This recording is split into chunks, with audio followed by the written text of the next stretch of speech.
Et si le problème n'était pas ce que tu vis, mais la façon dont tu le regardes? Tu cherches peut-être à changer de lieu, de travail, de relation, de corps, de passé. Tu t'épuises à vouloir corriger les formes extérieures, alors que l'origine de ton trouble est intérieure. Ce n'est pas ta vie qui te blesse, c'est ce que tu crois qu'elle devrait être. Comme une main qui serre trop fort une corde, c'est ton propre regard qui crée la douleur. Dans les enseignements anciens du Bouddha, il n'est jamais dit de fuir le monde. Il est dit, vois le monde tel qu'il est, et vois-toi tel que tu es. Quand tu changes de regard, ce n'est pas le monde qui change. C'est ta souffrance qui s'apaise. Cette vidéo est un chemin intérieur, une exploration lente et lucide de ce que tu cherches à fuir et de ce que tu pourrais accueillir. Si tu sens que quelque chose en toi aspire à la paix, mais que tu ne sais plus par où commencer, reste jusqu'à la fin. Car peut-être, à la fin de ce voyage, tu ne verras plus jamais ta vie comme avant. Abonne-toi si tu ressens cet appel intérieur et partage en commentaire cette phrase « Je choisis un nouveau regard ». C'est là que tout commence. Le Bouddha disait « Nous sommes ce que nous pensons. Avec nos pensées, nous bâtissons le monde ». Ces mots du Dhammapada ne sont pas des métaphores poétiques.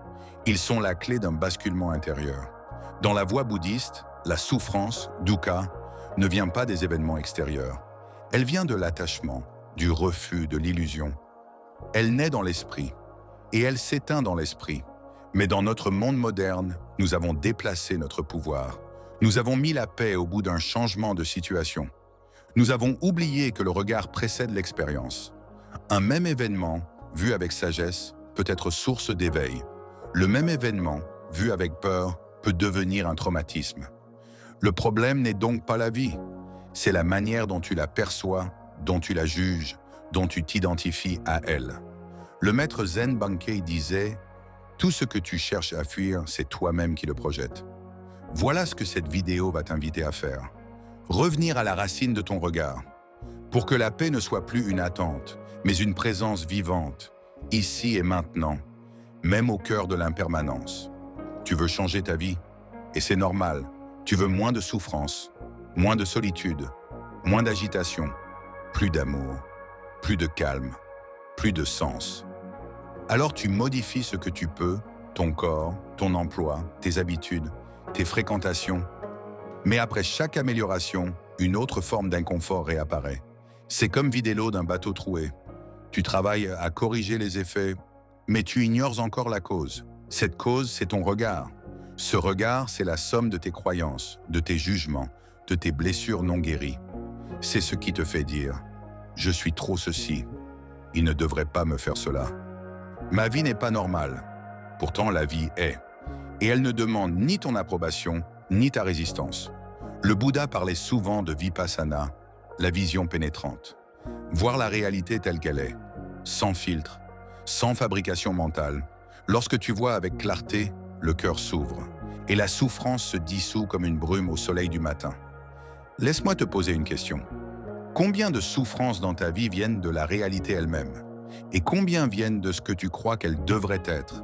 L'inconfort existe, mais la souffrance, elle, est une réaction intérieure à cet inconfort. Et si tu pouvais désamorcer cette réaction simplement en changeant de regard? Voici un exemple. Un bruit, une critique, un refus. L'un y voit un échec, l'autre une leçon. Le troisième, un miroir. Le quatrième, rien du tout. L'événement est le même. Seul le regard crée la souffrance ou la liberté. C'est pourquoi dans la méditation, on ne cherche pas à changer les pensées. On les observe. Et dans cette observation silencieuse, une chose extraordinaire se produit. Le regard se détache. Tu n'es plus enfermé dans l'idée de toi-même. Tu deviens l'espace qui voit. C'est dans ce basculement que la paix commence. Non pas comme une émotion, mais comme une présence. Le moine tibétain Dilgo Khyentse disait « Quand l'esprit est libre de jugement, chaque moment devient méditation. » Cela ne signifie pas fuir le réel. Cela signifie l'habiter avec un esprit libre. Et dans cette liberté d'être, le besoin de changer la vie s'éteint. Non pas parce que tout est parfait, mais parce que tu es devenu capable de le voir autrement. Tu crois que tu regardes la vie, mais en vérité, tu regardes à travers toi-même. Ton regard n'est pas libre. Il est chargé de mémoire, de blessures, de désirs, de peur, de projections. Et chaque image que tu perçois est colorée par ce voile invisible. Tu ne vois pas la réalité. Tu vois ce que tu crois à son sujet. Cette confusion dans le bouddhisme s'appelle avidya, l'ignorance fondamentale. L'oubli de la vraie nature des choses. L'illusion, c'est de croire que le monde est fixe, que toi-même tu es fixe. Alors que tout change, à chaque instant. Regarde plus profondément. Ce que tu appelles « toi » n'est qu'un agrégat temporaire de sensations, pensées, émotions. Le « moi », ce « je » qui veut changer la vie, est lui-même une construction mentale. Le Bouddha enseignait anatta, le non-soi. Non pas pour nier ton existence, mais pour t'inviter à cesser de t'identifier à ce que tu n'es pas. Tu n'es pas ton corps, tu n'es pas ton passé, tu n'es pas tes pensées. Tu es ce qui perçoit tout cela. Et ce témoin silencieux, libre d'attachement, ne souffre pas.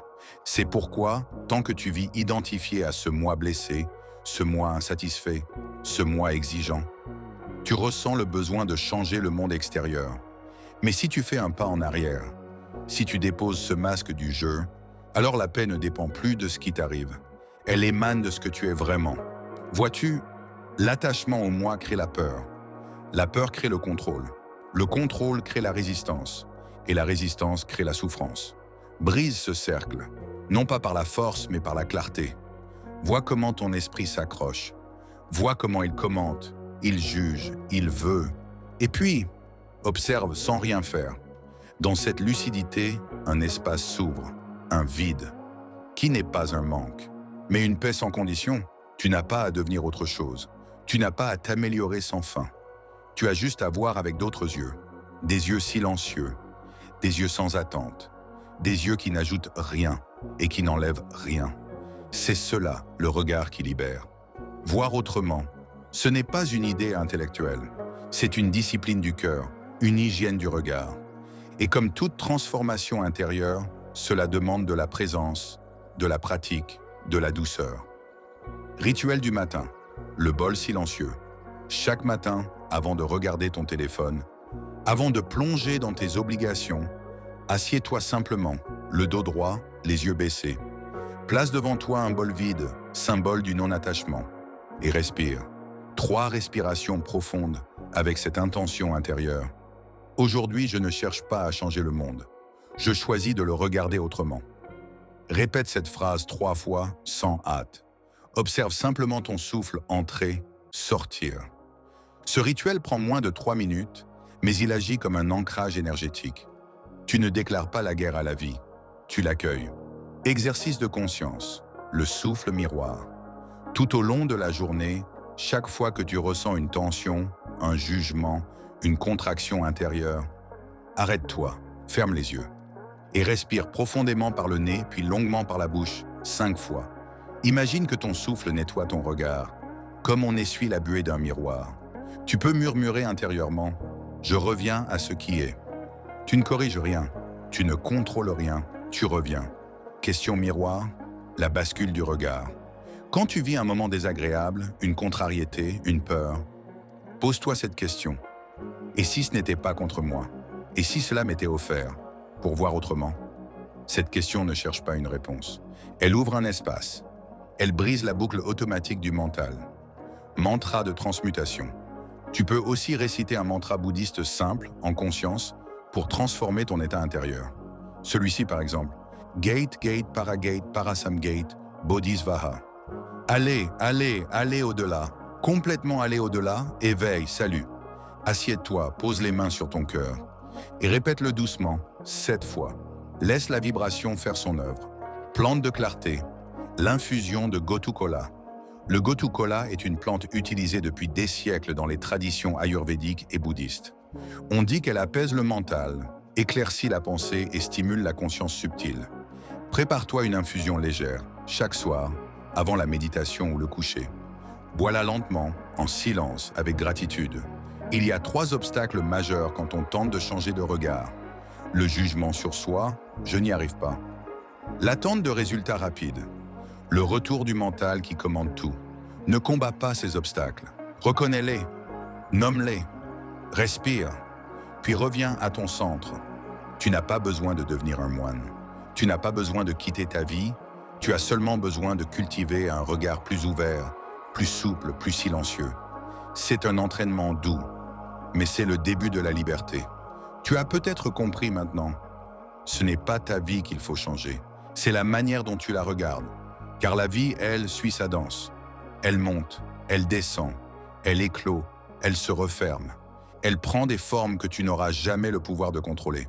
Mais ton regard, lui, est libre. Et c'est là que commence le vrai pouvoir. Celui de ne plus tout prendre contre toi.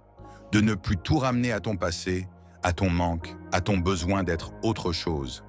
Tu peux apprendre à voir sans ajouter de peur, à ressentir sans résister, à être là sans vouloir que cela soit différent. Et dans cette présence nue, il y a une paix que rien ne peut enlever. Pas parce que tout va bien, mais parce que tu as cessé d'attendre que tout aille bien pour te sentir en paix. Tu n'as plus besoin de corriger la vie. Tu peux marcher avec elle. Tu n'as plus besoin de réparer ton histoire. Tu peux l'honorer et la laisser s'effacer dans le silence. Tu n'as plus besoin de devenir parfait. Tu peux être tout simplement. C'est cela, le regard qui libère. Alors je t'invite à cultiver ce regard. Chaque jour, chaque souffle. Non pas comme un objectif, mais comme un chemin. Un regard qui n'enferme rien. Un regard qui éclaire. Un regard qui aime sans vouloir posséder. Si ce voyage intérieur a résonné en toi, je t'invite à t'abonner à cette chaîne pour continuer à cheminer ensemble. Et à écrire en commentaire cette phrase simple « Je vois avec un regard libre ». Partage-la si elle te parle. Et souviens-toi, tu n'as pas besoin de changer ta vie, tu as juste besoin de la regarder autrement.